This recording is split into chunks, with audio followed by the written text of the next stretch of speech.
Isang magandang gabi at minsan pa tayo po ay muli ay dadako sa ating pag-aaral.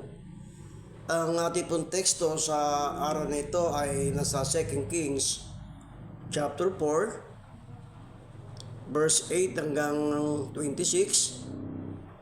Ang ating pong tatalakayin ngayon ay patungkol po sa buhay po ni Eliseo at ang babaeng Sunamita na kanyang pong na-encuentro o na-encounter doon po sa bayan ng Sonem. At hindi po lingid sa ating kalaman na si Prophet Elisea ay isang lingkod ng Diyos kung saan ay ang kanyang pong kampanin bilang isang lingkod ng Diyos ay humayo o magkaroon ng tinatawag na missionary work sa bawat maliliit na bayan sa bansang Israel.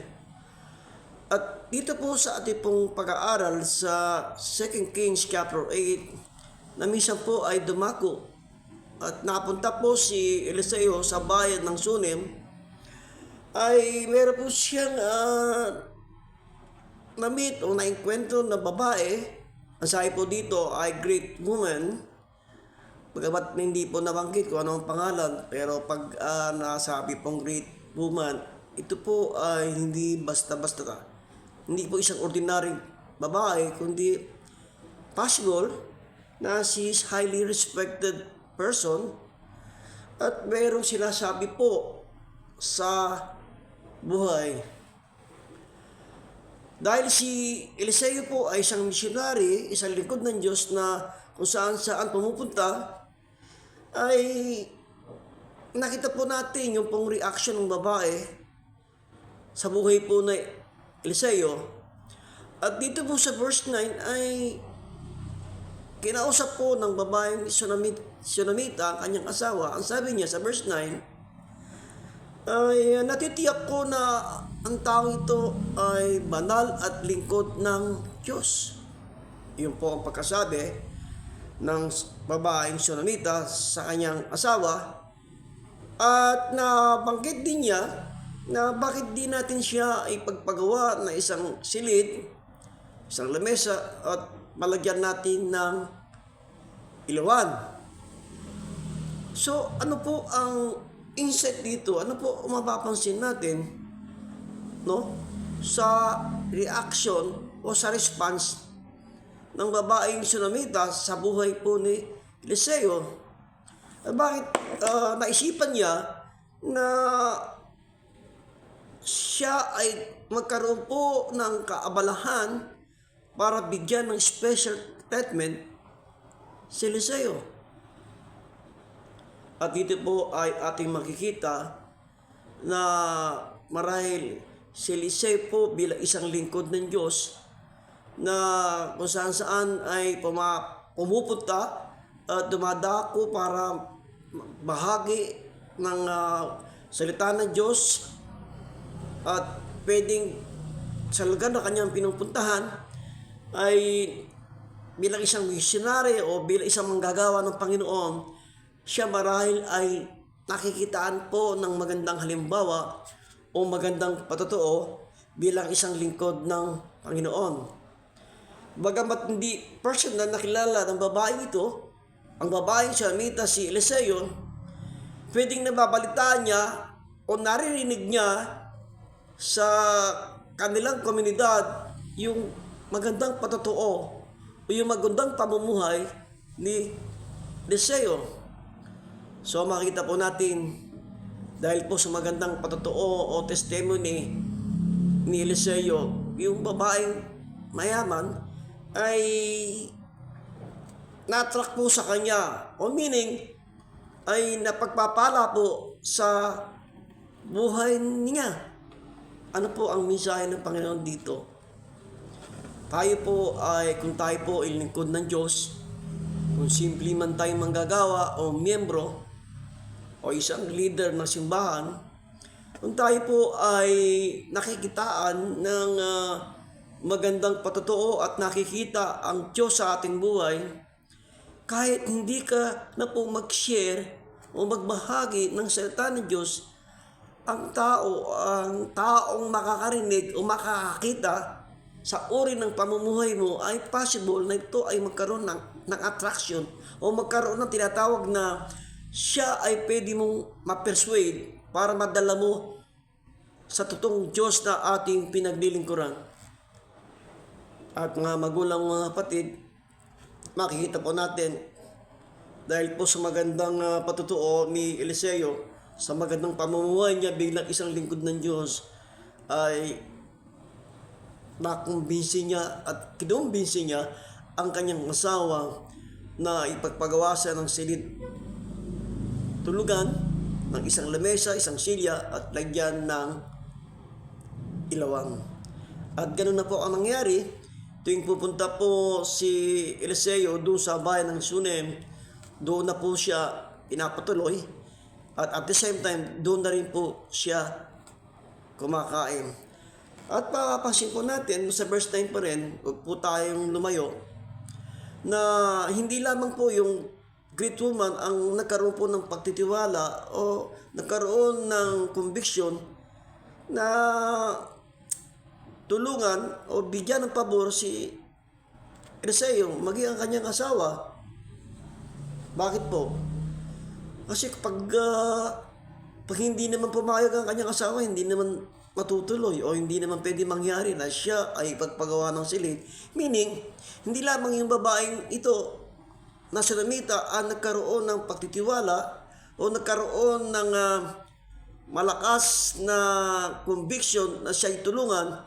At naniniwala rin kasi yung lalaking yun na si Eliseo nga ay isang lingkod ng Diyos, isang mabait na lingkod ng Diyos. Kaya nagkaroon po ng malalim na kumpiyansa na tulungan nga si Eliseo. So ano po ang mensahe dito?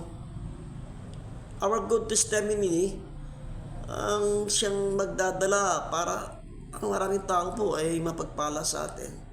So ganun na po ang nangyari, na nabigyan po ng magandang treatment si Eliseo tuwing siya ay pupunta. At dahil po sa pagtulong na ginawa po ng great woman na ito, ay kakaiba po ang naging reaction po dito ni Eliseo. Kaya sinasummarize ko na lang po ang sabi po ni Eliseo. Tinawag niya ang kanyang pong assistant, ang kanyang co-worker na si Gehazi. Sabihin mo nga sa babaeng Shulamita na yun kung ano ang pwede nating itulong. At sabihin mo din sa kanya ano yung pwede nating gawin. At pinatawag nga ang babaeng Shulamita at tinanong kung ano yung pwedeng itulong. Ang sabi po ng babae, masaya na kami kung ano yung meron kami. Meaning, nais suklian o gantihan po ni Eliseo yung magandang pagtulong o pagbibless sa kanya ng babaeng Shulamita. Pero makikita natin yung puso ng babaeng Shulamita ay hindi siya marunong maghintay ng kapalit o anumang tulong ang kanyang ibinibigay. Marahil kung maiba-iba ang babaeng ito, pwede siyang magdemand. Kasi po, si Eliseo po ay pwede pong magsabi o mag-request sa hari ng Israel. Pwede siyang manghingi ng ginto o pilak para ibigay sa babaeng ito. Pero hindi naghintay ng kapalit yung babaeng Shulamita, kundi sabi niya, nasisiyahan na po ako. Alam niyo po, sa buhay po na isang tao, Kristiyano man o hindi, bisa kaya tayo tumutulong sa ating kapwa o kaya po tayo tumutulong sa ilang mga politiko, lalo na po ngayon. At ngayon ay malapit na po ang eleksyon at marami po tayong pinupuntahan ng kandidato na dinadala dahil minsan ang motibo po natin, pag tinulungan natin ang mga kandidato na ito, naghihintay rin po tayo ng kapalit. Pero ibahin po natin yung babaeng Shunamitang ito na pwede naman siyang i-bless o bigyan kung ano yung ibig niya at tiyako na ibibigay naman ng hari ng Israel. Pero hindi po niya na gawang magdemand. So nag-uusap po si Gehazi at si Eliseo kung ano pwede nang maitulong sa babaeng Shulamita na ito. At napag-alaman po ni Gehazi, ang sabi niya kay Eliseo, alam po namin na ang babae ito ay walang anak at yung asawa niya ay matanda na. So dahil po sa kabutihan at magandang ginagawa ng babae ito sa mga lingkod ng Diyos, ay may kakaibang biyaya o pagpapala ang dumating sa kanya. Kaya minsan pa ay pinatawag po ni Gehazi, ni Eliseo, ang babaeng ito. Ang sabi niya, mula ngayon, 1 taon, meron kang isisilang na anak. So makikita po natin, no? Talagang yung babae na hindi na po pwedeng manganak dahil siguro wala pong kakayahan ng asawa, nabigyan siya ng anak at siya ay nabigyan ng anak. Alam po natin mga magulang kapatid, kahit gaano kadami ang pera mo, kahit tumihiga ka sa pera, kung kayong mag-asawa ay walang anak, hindi po kumpleto ang pamilya. Hindi po masasabi na ikaw ay may magandang pamilya. Kaya nakakatuwa at talagang masisiyahan ka sa nangyari sa buhay na mag-asawa ito na sila ay nabiyayaan ng anak. Bakit po sila nabiyayaan? Dahil po sa kanilang magandang itinanim sa mga lingkod ng Diyos. Kahit hindi sa lingkod ng Diyos, maging sa ating kapwa, what you sow, you will reap.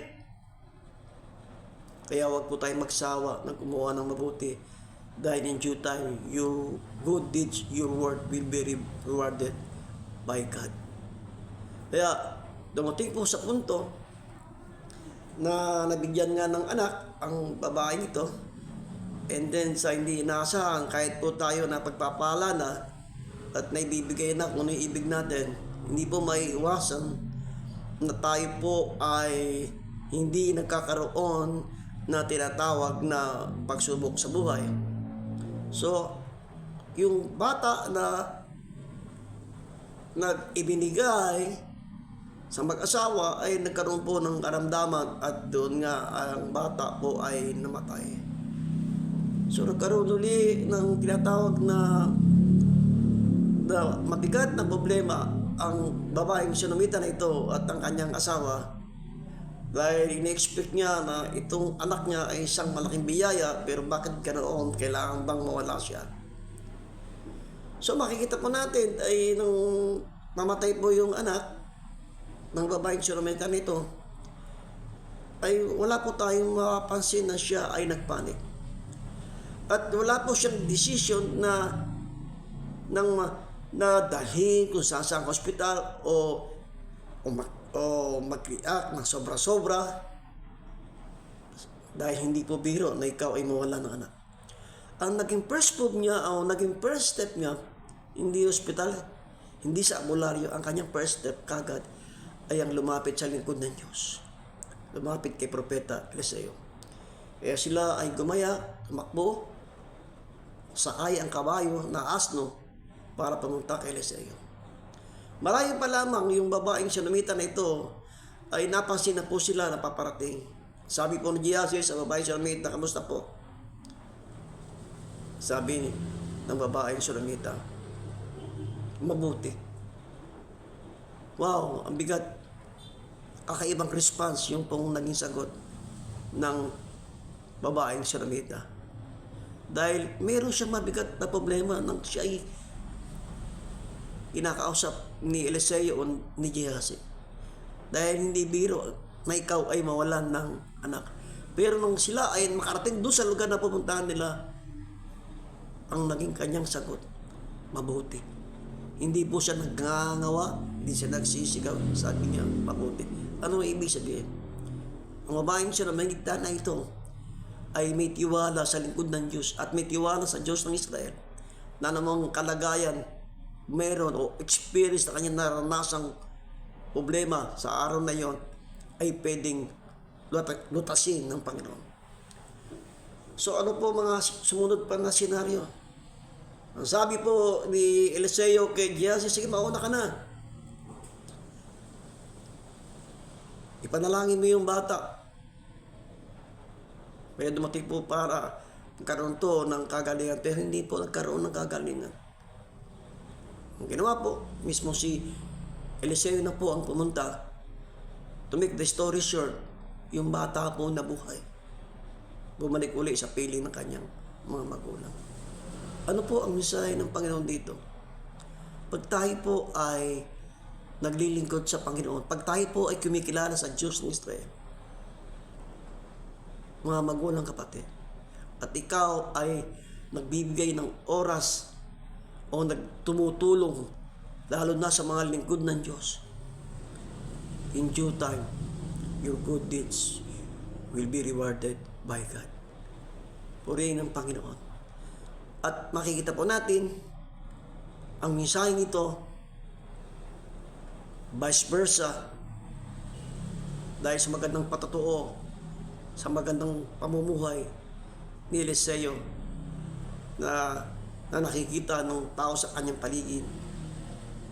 Maraming tao ang napagpapala sa buhay niya, at dahil napagpapala ang mga tao sa kanyang paligid, pinagpapala din siya ng mga taong nakakakilala o nakakakita sa kanya. Praise God, purihin ng Panginoon. At makita po natin, kakaibang mga attraction ang nagaganap sa buhay ng mga taong nakapaligid sa buhay ni Eliseo. Bakit po? Dahil nakikita ang magandang patutuo sa kanyang buhay. Purihin ng Panginoon. So makikita natin yung buhay, patutuo ni Eliseo ay nagbunga para maraming kaluluwa ang makakilala at mapagpala. Kaya mga magulang kapatid, magliwanag nawa ang ating buhay sa ating komunidad. Pag sa ganon, ma-attract sila. At pag na-attract sila, sila man din ay makakakilala sa Panginoon. Purihin ng Panginoon.